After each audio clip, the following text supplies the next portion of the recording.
Good evening and good morning to everybody. My name is Abhishek Rathore, and I'm Principal Scientist and Cluster Leader for Data Management and Analytical Support. And today, actually, my job is very easy now.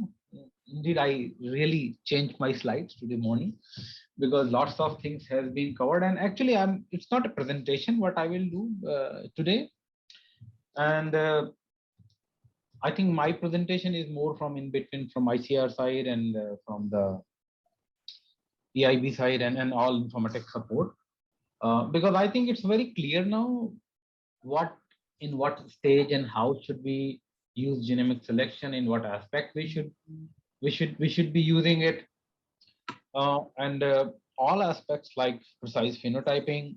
Well, I have removed actually few slides where I wanted to say the importance of phenotyping, because I think that's Eduardo has touched lot upon that.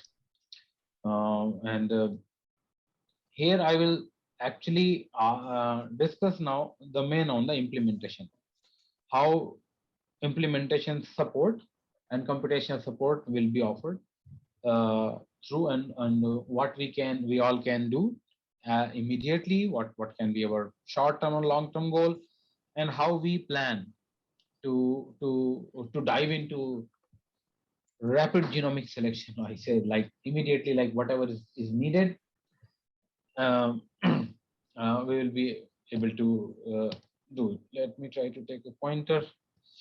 Yeah. So yeah, indeed, I really learned a lot from many of the presentations, especially from our readers like from Simit and Erie, the way they are using, and indeed, which clearly shows that it's no more a theoretical work, and the way people were using it in industry, but now it's available to most of us, and thanks goes to like various stakeholders, including donors, especially from BMGF, Gary, like who has been always pushing around this and implementing and funding and implementing so many systems. So, friends, I think effective implementation of genomic selection will need lots of streamlining, and I think we all are on that process. It's not that we are not on the process. We have been like our trials are now well designed. Most of our trials are people are designing in BMS, and uh, yeah, in BMS, and I think we have standardized most of the. However, I see like more need where we need to have like we need to be slightly more dive into standardization of. Uh, when I say like more dive into, I could see like most of the advanced trials. Couple of them are in BMS, but couple of them are still not moving. When I say in BMS, don't think that I only mean to say digital data recording. When things are in BMS, couple of things are ensured. Ensure that they will have a proper layouting, they will have a proper experimental design, and things move timely. Because and data will also go into there. Once data is into BMS, then several things can be done. Because remember, like I think one of the speaker told, the computational aspect, when you need to actually take selection quite quickly, sometimes we have a very short window. So our house and things and data need to be in order. It has to move beyond Excel sheets where we copy paste and format them and put it into somewhere to do analysis. It has to move beyond that now, and I think we all are going into that direction. BMS is first step, and I think soon the EBS, when and where it will be released, that will be a comprehensive suite. But as we never wait for perfect solution, we are not waiting for any perfect solution even now. So whatever has been talked, I say that from our side, uh, immediate support is available for estimation of G-block. Estimate, I say like implementation, your trial, whatever, if you have mid density data available or not, or you're planning. So whatever has been talked, you all workflows but unfortunately, I do not have some magic scripts to give to you. I'll talk more about it. Huh? That okay, run it, and then things will be done. We have our own, like we have developed especially for this project, a workflow system, which is right now quite mature, where like you can actually estimate the G blocks and we can advance and we can calculate all of those. And P block also, like, well, that's quite there. One of the like just relationship metrics difference, like how things will be done.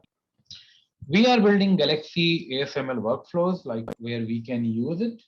However, we need to check the licensing policy, etc. But that is not going to bother any of you, those who are the users. We will just take care of all that as soon as like we entering into the into this.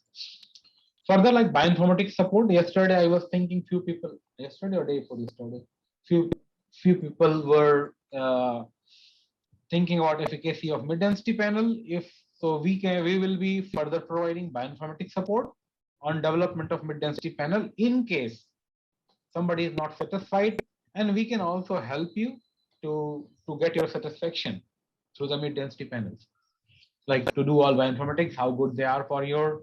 I'll just show you some slides on that. They are for your material and how it's moving. Some kind of that support, like that also computational support will be able to provide you. However, like what I feel, friends, we need to be more open. I think it's a closed group meeting. Only we are and few supporters, so supporting colleagues from EIB and donors. So, like, let's be more open. Let's brainstorm, storm, and discuss before like going for genotyping or like in phase of first when we design a trial or when we are planning to implement JS in which those trials, let's have a discussion, 1 hour discussion, 2 hour discussion at any day, and then do it.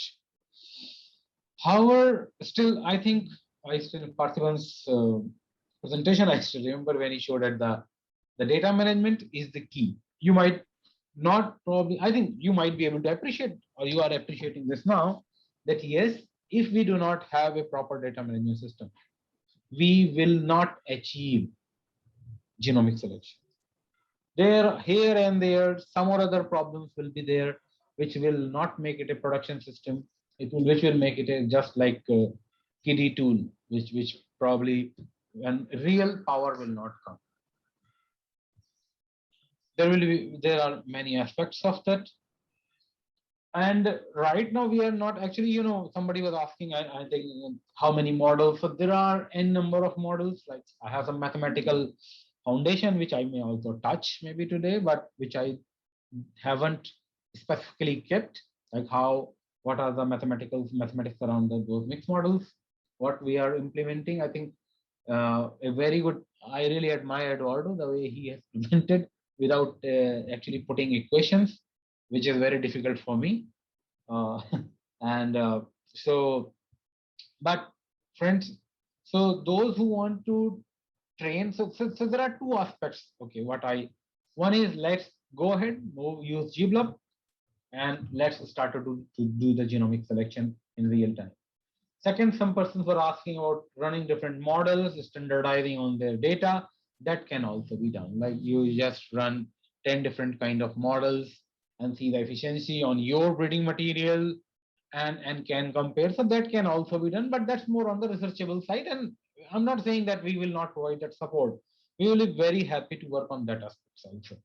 But what I think we need to all focus our energy right now only in implementation of the like GBLUP and category based estimation and like doing this. Anybody has any question on my slide? I have very few slides. I will not take all time. Okay. So as I said, like I'll just very quickly show you like some of the mid density thing, like what has been, and then I'll also talk how we need to streamline the our house in so that like so again I will say, I think if I was not very explicit, all tools, technology is ready to work. All computational aspects, everything. We have already set up some clouds, some servers, which are high quality servers, which are ready to work. which by which we are just going to we'll be able to implement whatever is needed in terms of genomic selection. Our team has made all scripts streamlined, of course, in a workflow, not the like scattered scripts like that. So yeah. So for genomic selection and breeding decision, I think this is the workflow what we all will be following. We all should follow in this project. So whenever a plant or plot is there, like you will have phenotyping, all that phenotypic data will of course go into BMS. Right now, as of now, BMS is our choice of data management system. Same way, DNA extraction will be done. And you know that I think I have talked about in all of those my weekly workshops that how to collect DNA sample. So then you can actually collect, create the DNA plate as a layout and also the DNA sample name, unique name across ICAR or across, actually they are across universe, but like they will be unique across India or across all crops. We can generate all of those unique IDs, which will be the sample IDs and DNA extraction, and then that will be sent to a lab. From here, things start. Now this data has to go to a database system. So this data management system is available. I'll just show you a demo and you can use it right away. This data system will be for you, like whatever data you will, it's just like BMS, and it actually supports very high throughput data. We have tested more than 100 million markers, which is not going to be our case. I think we are going to use it for low density, medium density as of now, and maybe in some cases some resequencing data or so everything, all this house is in order. Well, genotyping, I think yesterday Ang has top, but for all informatics part from here, everything is. And you know the beautiful part, when you have your data here, you can actually use breeding informatics tools like Flapjack. I think most of you are using it. If not, I have a training session on that also. How actually we can do marker assisted selection, F1 verification. When I say mass, it includes some ABC. So how all scores are calculated, all statistics behind it, everything is inbuilt into the Flapjack. And further, as I said, we are making a GBLUP. I said it not a genomics selection server, a GBLUP server as of now, because that's the something what we have ready. And all the information like data from directly, see, you will not see Excel sheets anywhere. So all that data from there will directly go through API calls, and all genomic selection will be available. But this is like for the, yeah. So yeah, I'll very quickly like talk about some mid density, like the way it is the workflow, like what mid density we have done. And the thing what we have considered, like, so we have already developed mid density for 4 of acreage crops, sorghum, millet, groundnut, and pigeon pea. We actually considered all of the LD blocks there, so that all LD blocks should be, and then the genic region, everything should be represented. And then like we have, so this is the way you see on the left hand, you see the a PCA plot made by all of the markers, like from where we actually, because we selected mid density panel from a very high density data available from the some a couple of hundred thousands of millions markers. And if you see that mid density panel, the way it represents the diversity and the relationship between the material is exactly same. And I think that's why you see that if we estimate relationship metrics for the GBLUP, it marker sometimes doesn't matter actually. Same way for pigeon pea, you see that how nicely that mid density panels are actually performing. Finger millet, they look, but you see the 4, like at one places, like we have a couple of 100,000 markers or maybe millions of markers, and then only couple of thousands, maybe hundreds of markers are actually depicting the trying to show the relationship. I didn't wanted to show here distance matrices or relationship or a mat, but I just wanted to show you the. So yeah, so if anybody needs any, and this is for the groundnut, yeah, if anybody needs anything on mid density which you think can be a bottleneck, then we together with EIB like can help and can work on that line quickly. Another thing what like I have not actually yet talked to those in those meeting what I do, but what I will suggest now onwards, like whatever genotyping you do, all genotyping should be available into BMS. When I say genotyping means all plate information, and then DNA sample IDs, sample number, everything should be. This is very easy. Without it, it will be next to impossible for us to perform genomic selection and for actually anybody when you don't have this thing streamlined. And this is the way, like if you see in the BMS, it's so beautiful when we would actually take the anybody who takes sample, person's name, sampling date, and sample unique ID, observation ID, everything comes together. And all those applications directly go to Coordinate app. I think we'll do again a comprehensive workshop for those programs which are in advanced stage of implementing genomic selection. And from this Coordinate app, like data, you can collect the data and then data can directly go back to BMS. And you see in Coordinate and BMS, there's lots of one-to-one mapping of various fields. So let's think it from holistic perspective. Like if we are starting a genomic selection program, we have all trials in there.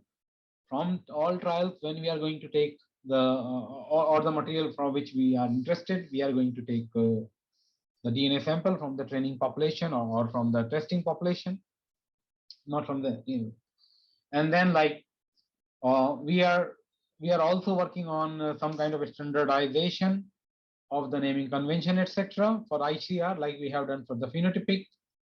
And now this is the ICR genotypic data repository, which is ready and which everybody can use. Maybe we will be starting to create login, but since we have not heard from anyone that you have got some data on mid density or high density, if there are colleagues, then we will be able to create login for you. This is very this is actually based on a software called Jigwa. Why we have not implemented Gobi for here? Because in Gobi, if the things is on public networks like internet, which I call public, there it will be complicated to implement Active Directory, and all data will come into open access. So which we do not want it. And all these servers for this are in India, especially hosted in 2-level security here. And so, yeah, this repository will help you to import data from 3 formats and export into 7 formats. I'll just show you. And it supports very large scale data sets actually. BRAPI enabled so that actually you can actually link it with the other tools, what we, EIB, and many like agricultural informatics enthusiasts developing around the world. It has also some features like you can do variant-based filtering. So many things what you actually do in your desktop, all those things you can directly do. It supports for haploid, diploid, polyploid data, and like lots of, you can see do some visualization. We'll have more detailed discussion on that. And then you can link with the Galaxy workflow, like which we are actually developing now, and many other online browsers. So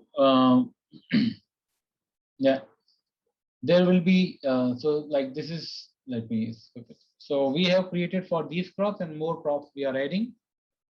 We will be so we are going to customize all these interfaces for you. When we start with the data upload, so you can see like it's a very easy. I'll just scroll.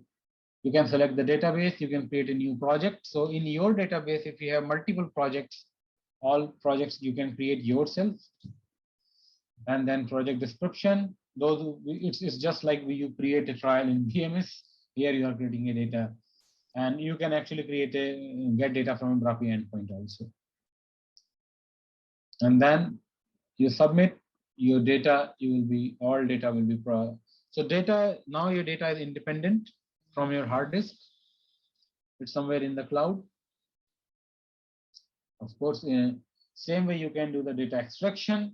You just log in into your account, select the data, and then you can specify the position. You can download all data, or you can actually you can select indels, SNPs, and you can filter based on the missing percentage, minor allele frequency, etc. And you can filter again based on the individuals or missing data, etc. And then you can download the data.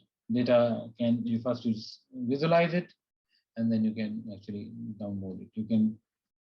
You can see it not exactly like Genome browser, but you can actually see most of the variants features in right there.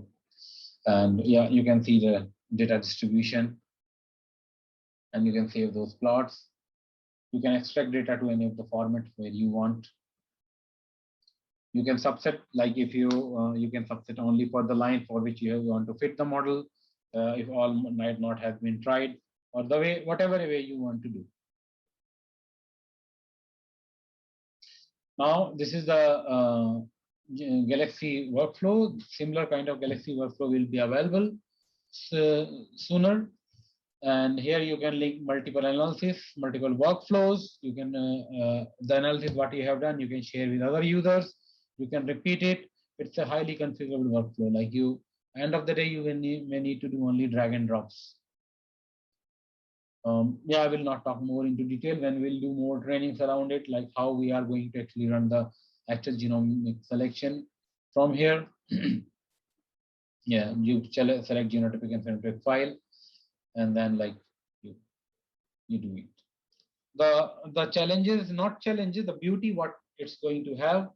This all genomic selection computation platform what is available or what for the will be actually taking data from BMS and genotypic data system from the databases. Normally, it will not accept any flat files.